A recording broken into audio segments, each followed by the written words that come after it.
अस्सलाम वालेकुम dear students. तो हम स्टार्ट कर चुके थे पीरियडिसिटी ऑफ प्रॉपर्टीज़ के बारे में। हमने कहा था कि पीरियडिक फंक्शंस हम लोग पढ़ेंगे, पीरियडिक प्रॉपर्टीज़ हम लोग पढ़ेंगे।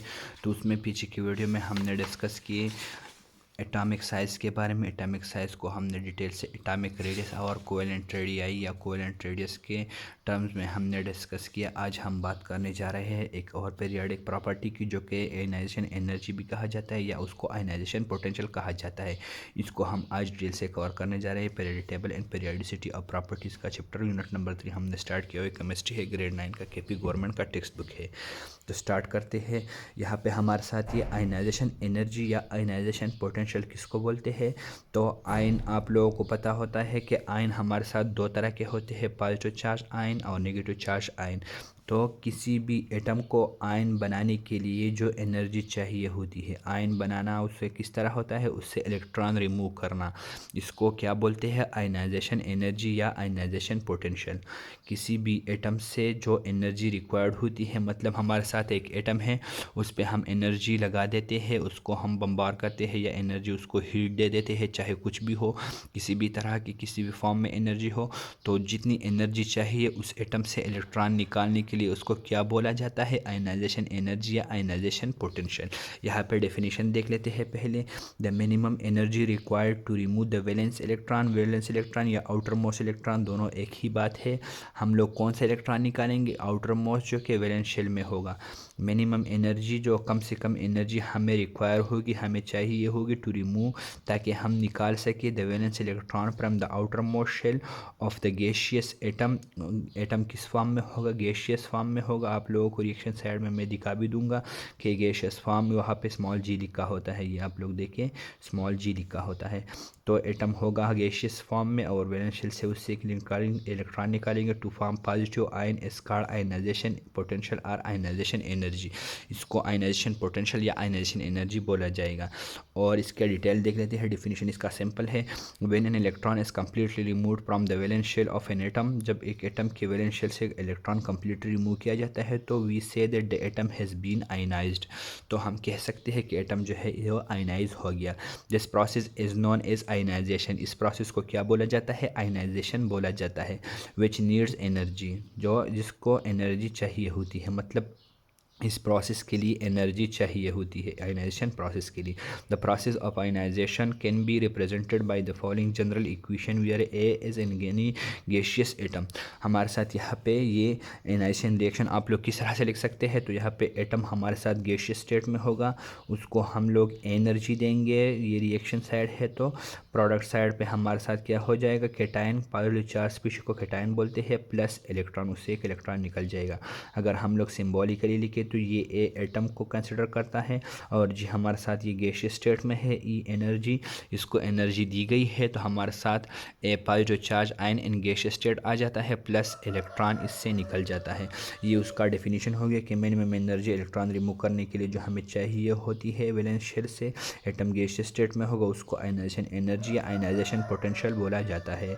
Ionization energy of an element is measured experimentally in joules और kilojoules per mole. Ionisation energy के यूनिट्स अब क्या है, ये किस में मेजर किया जाता है, जब एक्सपेरिमेंट्स किए जाते हैं तो इसको जूल्स में या किलो जूल्स में के जी लिखा जाता है, वो किलो जूल उसको बोला जाता है, किलो जूल्स पर मोल। जूल्स पर मोल या किलो जूल्स पर मोल में मेजर किया जाता है, ये इसके यूनिट्स है। For example the first ionisation energy of sodium and magnesium is represented by the equation.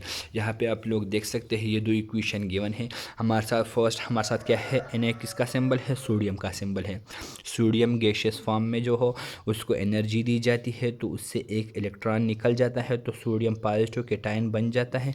और इसका आयनाइजेशन एनर्जी कितना है, फर्स्ट आयनाइजेशन एनर्जी भी इसको बोला जाता है, प्लस 496 किलो जूल पर मोल।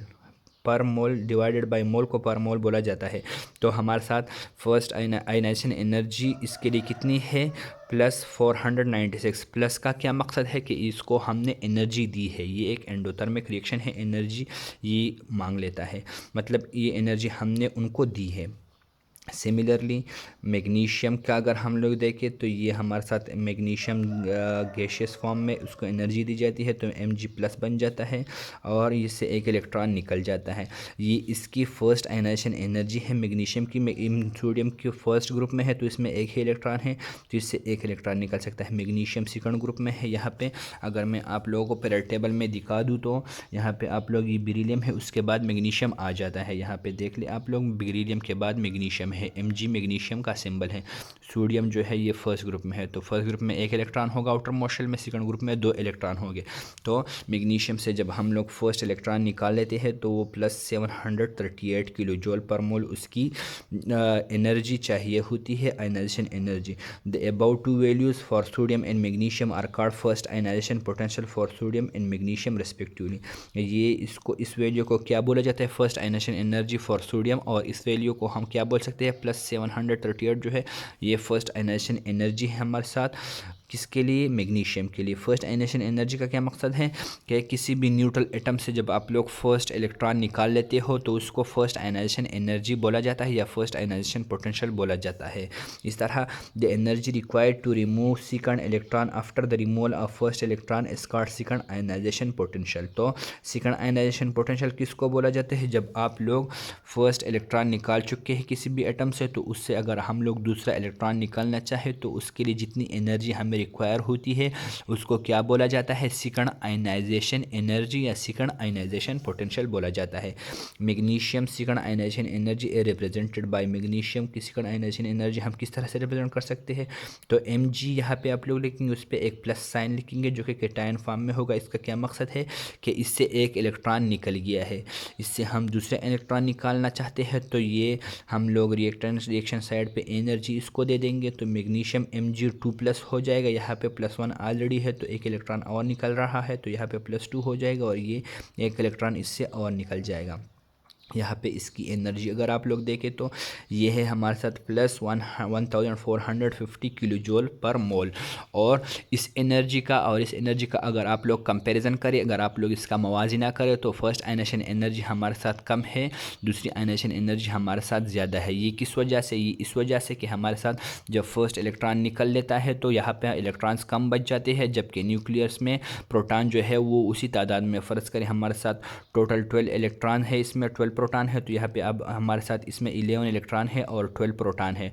तो 12 जो प्रोटॉन है वो न्यूक्लियस की तरफ इलेक्ट्रॉन को ज़्यादा ज़ोर से खींच लेते हैं तो फिर इससे हमारे साथ दूसरा इलेक्ट्रॉन निकालना जो कि ऑलरेडी एक इलेक्ट्रॉन लॉस कर चुका है, जो कि ऑलरेडी एक इलेक्ट्रॉन इससे निकल गया है, तो इससे दूसरा इलेक्ट्रॉन निकालना फिर हमारे लिए थोड़ा डिफ़िकल्ट हो जाता है क्योंकि न्यूक्लियस का पावर इस पर ज़्यादा हो जाता है।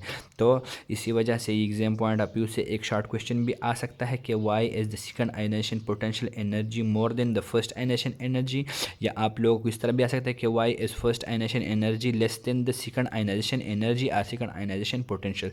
तो आप लोग यही रीज़न लिख सकते हैं कि बकाया जो इलेक्ट्रॉन रह जाते हैं वो कम होते हैं, न्यूक्लियस का पावर उस पर ज़्यादा होता है तो वो ज़्यादा फोर्स से न्यूक्लियस की तरफ लोग उस इलेक्ट्रॉन्स को अट्रैक्ट कर लेता है, इस वजह से सेकंड आयनाइजेशन पोटेंशियल जो है वो हमारे साथ ज़्यादा होता है। यहाँ पे आयनाइजेशन एनर्जीज़ गिवन है इस पीरियड में यहाँ पे इस तरह के आयनाइजेशन एनर्जी 1 गिवन है हमारे साथ, ये फर्स्ट पीरियड के लिए, ये दूसरा है हमारे साथ, ये हमारे साथ तीसरी है। इस तरह से हमारे साथ ये आयनाइजेशन पोटेंशियल्स गिवन है, ये वैल्यूज़ गिवन है। It is observe that ionisation energy of atoms depends on several factors. अब आयनाइजेशन एनर्जी किस पर डिपेंड करता है? ये तो हमारे साथ जनरल हो गया कि आयनाइजेशन एनर्जी जो है ये क्या मकसद है इसका क्या मतलब होता है, ये किन किन चीज़ों पर डिपेंड करता है? तो ये मुख्तलिफ फैक्टर्स पर डिपेंड करता है। एटॉमिक रेडियस ऑफ एटम पे भी डिपेंड करता है, एटॉमिक रेडियस हमने पीछे की वीडियो में डिस्कस किया।